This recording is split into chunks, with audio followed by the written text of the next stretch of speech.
C'est l'histoire de John qui joue au loto. Dans la vie, John, il est caissier dans le supermarché qui se trouve juste à l'autre bout de sa rue. Il fait ça depuis plus de 10 ans et il ne trouve pas son quotidien très passionnant. Mais s'il gagne au loto demain, il pourra démissionner et même déménager sur une île paradisiaque à l'autre bout de la planète. Le temps d'une soirée, il oublie sa situation qui ne le fait pas rêver et il pense à des choses bien plus agréables. Seulement voilà, le lendemain, il apprend qu'il n'a pas remporté le gros lot. Adieu tous ses rêves, John ressent de la frustration. Pourquoi John ressent-il de la frustration? Et qu'est-ce que c'est exactement la frustration? D'un côté, il y a John qui s'imagine que demain, il va démissionner et planifier son départ pour son île paradisiaque. Et d'un autre côté, il y a la situation qui s'est réellement produite, celle où John doit continuer à vivre ce quotidien qui ne le remplit pas. Il y a donc un décalage entre la situation désirée par John, à gauche, et celle qui s'est finalement matérialisée, qui est à droite. Lorsque tu ressens de la frustration, c'est comme si tu avais ouvert un robinet, à fond. Donc tu as plein d'eau qui coule, et l'eau, elle a envie de couler. Elle pourra s'arrêter de couler seulement quand tu auras obtenu satisfaction. Et à ce moment-là, quand ton but sera atteint, cette énergie, elle va se transformer en joie, en plaisir. Elle va finir comme ça. Sauf que si tu fermes ton robinet d'un seul coup, ça va en quelque sorte occasionner des dommages. En mécanique des fluides, il y a un phénomène qui est connu qui s'appelle le coup du bélier. Tu peux faire le test, t'ouvres ton robinet à fond et d'un seul coup tu le fermes. Tu vas entendre un bruit caractéristique du genre.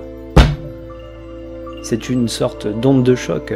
Dans le principe, quand il y a une énergie, on ne peut pas l'arrêter d'un seul coup comme ça, elle va continuer à avancer ou alors elle va se dissiper en autre chose. La frustration, c'est une transformation en fait de cette énergie d'engouement qui normalement aurait dû finir en joie ou en plaisir, sauf que ce n'est pas le cas, elle s'est transformée en frustration.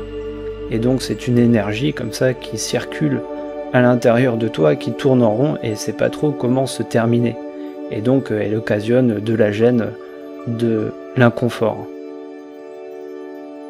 La frustration, c'est donc un sentiment, et comme tout sentiment, elle peut être ressentie avec une intensité plus ou moins importante. Cette intensité, elle dépend de plusieurs facteurs. Il y a d'abord des facteurs individuels. Par exemple, cette frustration que John ressent quand il perd au loto, elle peut lui rappeler une frustration passée qui l'a beaucoup marqué. Et si en plus John il a un tempérament plutôt colérique et qu'il est de mauvaise humeur en ce moment, cet événement, il n'aura pas le même effet sur lui que s'il a un tempérament plutôt joyeux et s'il est dans une bonne passe et s'il n'a jamais connu d'événements marquants de ce type. Il y a une multitude de facteurs subjectifs comme cela qui font que c'est très compliqué, voire impossible pour toi ou moi de prédire à quel point John il va être frustré. D'un autre côté, il y a aussi des facteurs objectifs qui sont propres à ce principe de frustration. Premièrement, plus le décalage entre la situation imaginée et la situation concrétisée est grand, plus la frustration est susceptible d'être grande elle aussi. Par exemple, si John a un poste de cadre supérieur et qu'il se paye déjà de temps en temps des voyages paradisiaques, tu imagines bien que sa frustration sera a priori plus faible. Par contre, s'il est sans abri, c'est l'inverse. Deuxièmement, la frustration augmente avec la conviction. Par exemple, si John achète 100 billets de loterie, il aura l'impression d'augmenter ses chances de gagner. Et au moment du verdict, cette conviction sera automatiquement convertie en frustration. Troisièmement, la frustration augmente avec le temps, l'énergie ou l'argent, bref, l'investissement consacré à l'accomplissement de la situation désirée.